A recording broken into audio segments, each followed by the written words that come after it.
Praise the Lord. வெளிப்படுத்தின விசேஷம் 3ஆம் அதிகாரம் 8ஆம் வசனம். உன் கிரியைகளை அறிந்திருக்கிறேன். உனக்கு கொஞ்சம் பலன் இருந்தும் நீ என் நாமத்தை மறுதலியாமல் என் வசனத்தை கை கொண்டபடியினால் இதோ திறந்த வாசலை உனக்கு முன்பாக வைக்கிறேன், அதை ஒருவனும் பூட்ட மாட்டான் என்று சொல்லி வாசிக்கிறோம். பிரியமானவர்களே, ஒரு காட்டுல ஒரு அழகான குரங்கு ஒண்ணு வசிச்சுட்டு வந்துச்சான். அந்த குரங்கு ரொம்ப அழகா ஹாப்பியா எப்பவுமே இருக்குமா. ஒரு நாள் ஒரு மரத்துல போயிட்டு ரொம்ப சோகமா உட்கார்ந்துட்டு இருந்துச்சான்.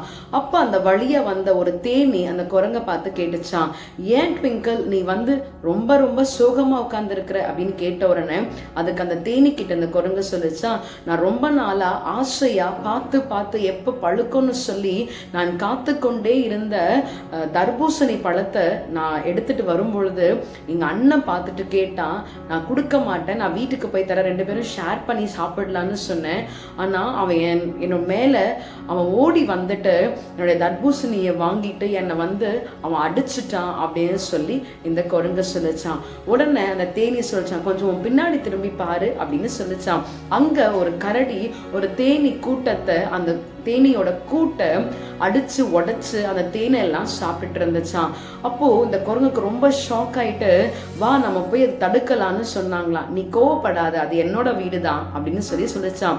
உடனே இந்த ட்விங்கிள்ன்ற குரங்குக்கு ரொம்ப ரொம்ப ஷாக் ஆயிட்டு, என்ன சொல்ற, உன்னுடைய கூட்டை போய் இப்படி பண்ணிக்கிட்டு இருக்காங்க, நீ இப்படி பார்த்துட்டு இருக்கியே அப்படின்னு சொன்ன உடனே, நீ எதுக்கெல்லாம் கவலைப்படாத, இந்த கரடி நிறைய முறை இப்படி பண்ணிருக்கு, ஆனா ஆண்டவர் எங்களுக்கு பலனை கொடுத்திருக்கிறாரு, மறுபடியும் எங்க பலத்தினால நாங்க தேனிய சேர்த்து நாங்க வைப்போம் அப்படின்னு சொன்ன உடனே இந்த குரங்கு, அப்ப நானும் ஏசப்பா பிள்ளை தானே, அப்ப எனக்கு இருக்கிற இன்னும் பலத்தினால நான் நிறைய தர்பூசணிகளை விதைச்சு நான் சாப்பிடுவேன் அப்படின்னு சொல்லிட்டு இந்த குரங்கும் தன்னை தேற்றி கொண்டதாம். ஆம் பிரியமானவர்களே, நாம கூட நிறைய நேரங்களில் நாம என்ன பண்றோம் தெரியுங்களா, என்னுடைய பலத்தை எல்லாம் போட்டு நான் இவ்வளோ நான் சேர்த்து வச்சேன், ஆனா எனக்கு எல்லாமே போயிருச்சு, எல்லாமே நஷ்டமாயிருச்சு, எல்லாத்துலயுமே எனக்கு போராட்டமாவே இருக்கிறது என்று சொல்லி நம்ம கலங்கி கொண்டிருக்கிறோம்.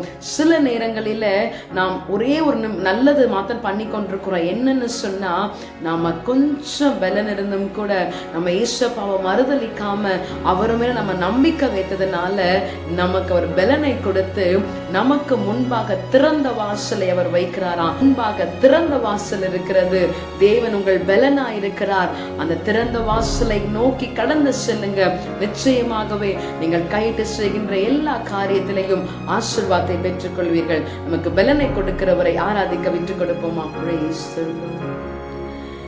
என் சுயபலத்தால் ஓடி பார்த்தேன், ஓட முடியல, என் மனபலத்தால் கடந்து பார்த்தேன், கடக்க முடியல, என் தோல் பலத்தால் சுமந்து பார்த்தேன், சுமக்க முடியல, என் வாய் பலத்தால் வாழ பார்த்தேன், வாழ முடியல, நடக்க முடியல, இயேசுவே நடக்க முடியல, தாங்கிக் கொள்ளுங்க, கரத்தில் ஏந்தி கொள்ளுங்க. ஆம் ஆண்டவரே, எங்கள் சுய பலத்தினாலே, எங்கள் வாய் பலத்தினாலே, எங்கள் கால் பலத்தினாலே நாங்கள் ஒன்றும் செய்ய முடியாது.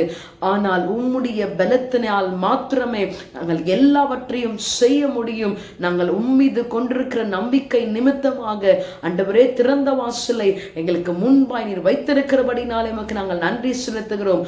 உம்மை அல்லாமல் ஒருவனும் அதை பூட்ட முடியாது.